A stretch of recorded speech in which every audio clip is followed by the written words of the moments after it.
มันจะยากอยู่เมื่อก่อนเว็บจะบอกว่าอย่างอยู่โบบได้ยากบ่ได้ยากเป็นหยังบ่ได้ยาก คอยเบาได้เว้าได้วะแมนเอาเว้าได้เว้ยเฮ้ยลองเว้ามาดู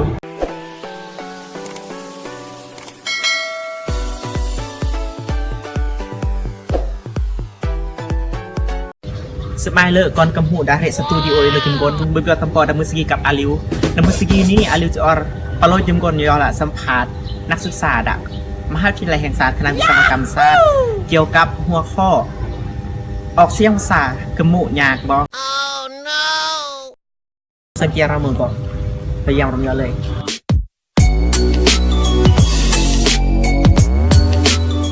สบายดีผู้สาวแนะนำตัวเนี่ยสบายดีเนาะชื่อแดงเด้อมาแต่พรรษามาเรียนอยู่โคสอบปีหนึ่งเนาะโอ้มาแต่วงศาโดยมาเรียนอยู่นี่มือทำอิฐนี่ประทับใจไล่บ่รู้สึกประทับเยอะหลายประทับเยอะแต่มันเซ็งติดโอ้ my god สิ่งติดนี่คือแบบดีใจไปส่วนเดียวเลยเรียนโอ้โหสิ่งติดนี่มาเรียนอย่างอยู่นี่เรียนเป็นลาอ๋อมาเรียนไฟฟ้าคือเป็นอย่างจริงเรื่องมาเรียนไฟฟ้าอยู่บ้านเนาะมีลูกมีปลายอยู่บ้านเนาะอยากถามสาวแดงว่าสถานะตอนนี้เป็นอะไรยังโสดบ่โสดยังโสดวะโอ้โหงามปันนี้ยังโสดอยู่เนาะโอ้โหคือยุ่งเรียนอันพวสเฮาเนาะมันมีนักศึกษาหลายคนส่วนใหญ่จะเป็นผู้ชายอยากถามว่ามีผู้ชายผู้ใดที่ว่าที่สเปคนะสเปคแนวไหนแต่มีอยู่หลายเนาะแต่ว่าผมบอกเลยบ่นี่โอ้บ่เด็กน้อยบ่ได้ว่ะสเปคก็จะเป็นคนสูงเนาะคนสูงมีนวดนิดนึงซะโอ้เป็นอันนี้เลย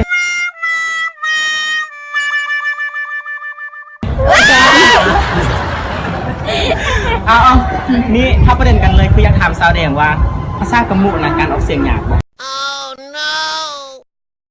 โบได้ยากบ่ได้ยากเป็นหยังบ่ได้ยากคอยเบาได้เว้าได้วะเอาเว้าได้เว้ยเฮ้ยลองเว้ามาดูเอาเยอะเบาเนี่ยเอาลบมาไหมสบายเลยสาวแดงเบื่อมาละสบายเลยโอ้เปิดแล้วเย็นเปิดแล้วเบื่อแล้วโอ้โหเว้าได้แค่บ่นี่เป็นคนกำมูบ่นี่โบเป็นคนลาวนี่แหละเป็นคนลาวเคยไปอยู่บ้านพระเจ้าดอนกันเลยงั้นน้องพระเจ้าเอาลองเป็นสมมุติว่าสิจีบผู้บ่าวเดสิเว้าแนวใดบ่าวโอกูแย่โอกูแย่บ่แม่นต้องว่าโอกูเมมันมีอันลาวกับกมุกก็คือว่ามีเป็นอันลือแม่นบ่มีลือคือลาวอันนี้ก็มีลาวลุงแล้วก็มีลือแม่นบ่กมุกก็ต้องมีอันมีลือตึมแม่นบ่กมุกลือแย่กับเมนี่อันมันก็จะต่างกันแม่นบ่แย่กับเมนี่มันต่างเพราะว่าแย่นี่จะใช้อันกับเอิ้นว่าเซี่ยวสินะแย่จะว่าแย่โอรักแย่มันบ่มีโอรักเมโอเคขอบใจหลายๆเด้อสาวแดงเด้อขอบใจหลายๆขอบใจ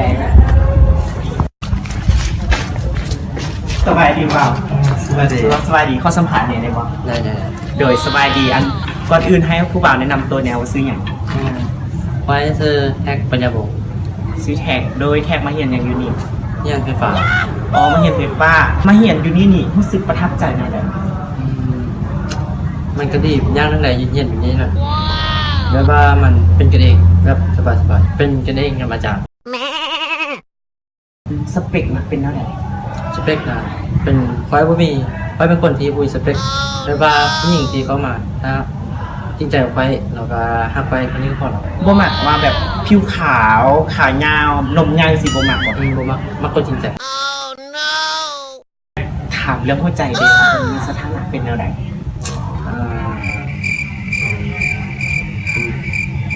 มีแฟนแล้วปะภาษากำมูนะการออกเสียงยากปะมันจะยากอยู่เมื่อก่อนเว็บจะบอกว่าอย่างอยู่พูดได้ยังไงว่าเขาเป็นคนกำมูไปเห็นดูยูทูบโอ้เห็นดูยูทูบโอ้ my god ติดตามค่อยโดนหรอวะโอ้ยประมาณนี้โอ้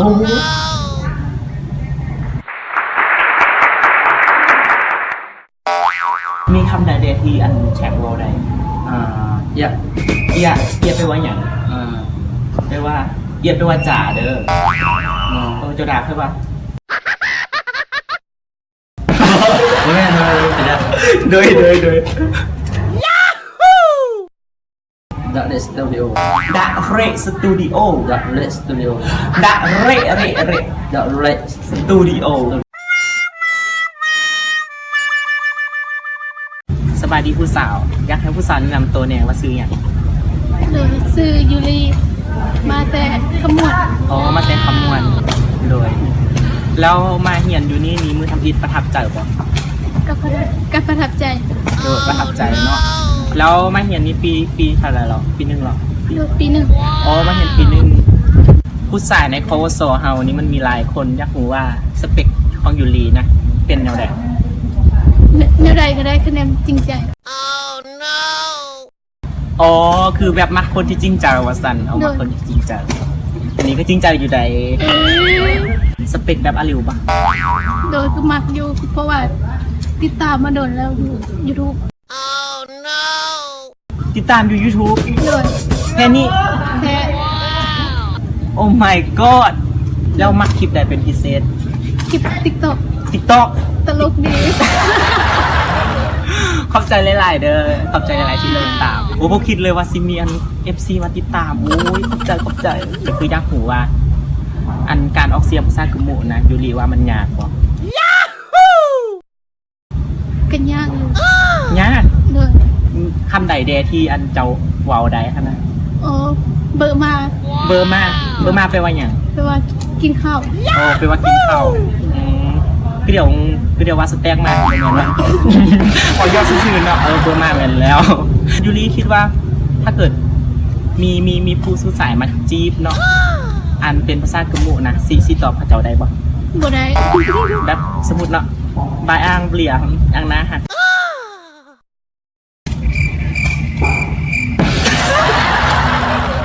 บ่ได้เนาะ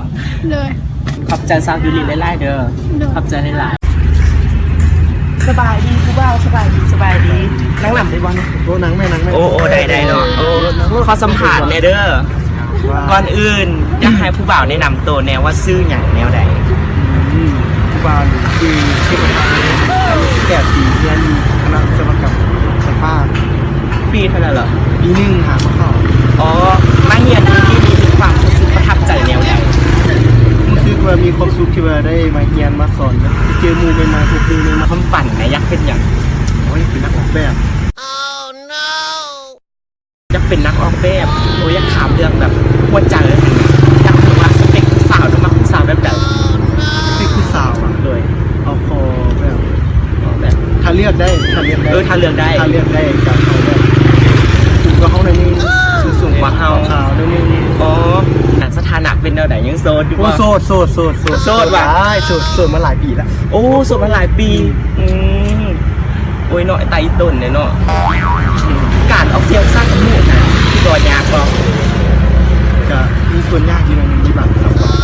มาทำใดได้ทีอันสามารถเบาได้ อะไรสักอย่างนะ สมัยเลย สมัยเลย สมัยเลยแปลว่าสบายดีสมัยเลยด้วยลองว่าเบิ่งดูสมัยเลย สมัยเลย สมัยเลย ดาริสตูดิโอ ดาเรสตูดิโอ ดาริสตูดิโอ โดยดาเรสตูดิโอนี่เป็นอันคือแล้วเป็นอันซองคือครอบครัวเฮาเนาะอันแล้วแต่กับขอบใจหลายๆทีอันเสียเวลาให้พวกเราสัมผัสนะ ก็เป็นยัง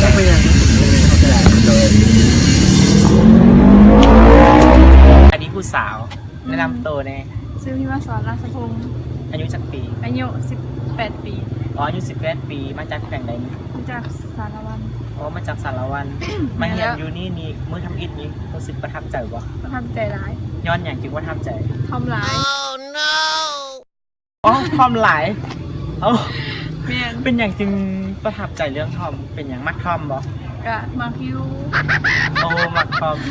เป็นอย่างจริงมัก กะนาฮักดี น่าดี อืม อ๋อแล้วสมุดมีผู้ชายมาจีบเดมิซิตบ่ คันเราก็มีสิทธิ์เบ้อมาอยากเอาทำมา เอา ทำ เลยเอาทอมเนาะสมุดมีทอมมาจีบเด็ก เอา เอา อืม เป็นอย่างจริงเอา ก็มา อ๋อมักทอม เออ นี่เข้าประเด็นเลยคืออยากถามน้องพิมพ์ว่า ภาษากะหมู่นี่การออกเสียงยากบ่ บ่เข้าใจเลย คือถ้าอันเรียนออกเสียงนะจะคิดว่ามันยากบ่ ยาก ยากมีคำใดได้ที่เจ้าเว้าได้ บอกบ่ได้ เว้าบ่ได้โอ้เว้าบ่ได้เนาะเดี๋ยวสิสอนจีบเด้อถ้าอันสิจีบพร้อมนะว่าโอรักมีแปลว่าค่อยหักเจ้าโอรักมี อย่างก็ โอรักมี โอรักมี โอเคอยู่เนาะแล้วเข้าใจหลายๆเด้อสาวพิมพ์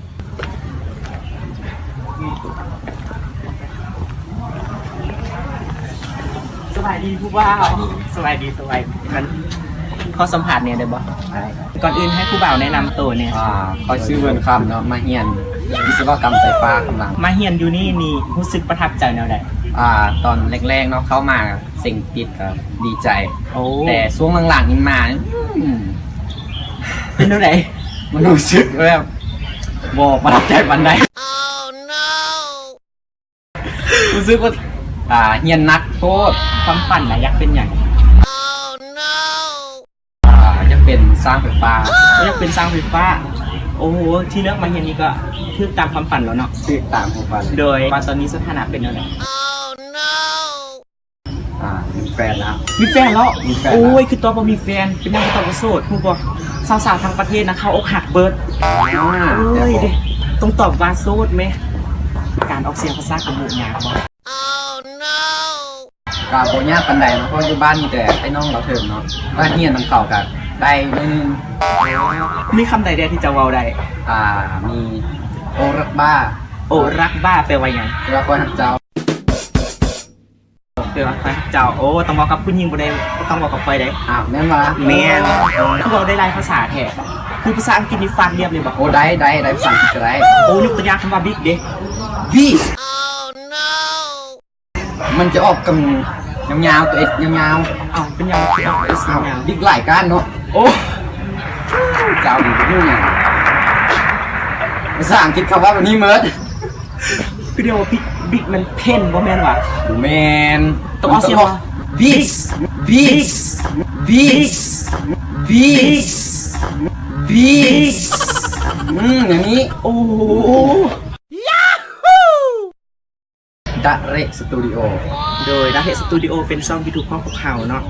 แล้วได้การขอบใจหลายๆที่ให้พวกเราสัมภาษณ์วันนี้ขอบใจหลายๆ ขอบใจ และที่ผ่านมานั่นก็คือการสัมภาษณ์น้องนักศึกษาจากโคสห้องพวกเขากับหัวข้อที่ว่าออกเสียงภาษากะหมู่ยากบ่ซึ่งพวกเขาได้เห็นแล้วว่าการออกเสียงภาษากะหมู่หรือการออกเสียงภาษาหยังก็ยากถ้าเรามีความเข้าใจและพร้อมที่จะเรียนรู้เกี่ยวกับมันก็บ่ได้ยากและสุดท้ายนี้อาริวก็ขอฝากคลิปนี้หน่อยเด้อถ้าผู้ใดมักก็อย่าลืมกดไลค์กดแชร์ให้เพื่อนๆได้เห็นได้เบิ่งไปนำกัน และสุดท้ายนี้ก็อย่าลืมเข้าไปเบิ่งอย่าลืมกดติดตามแล้วก็กดกระดิ่งแมเดอร์ดาเรสตูดิโอขอบพระเนียมซึ่งไปเลย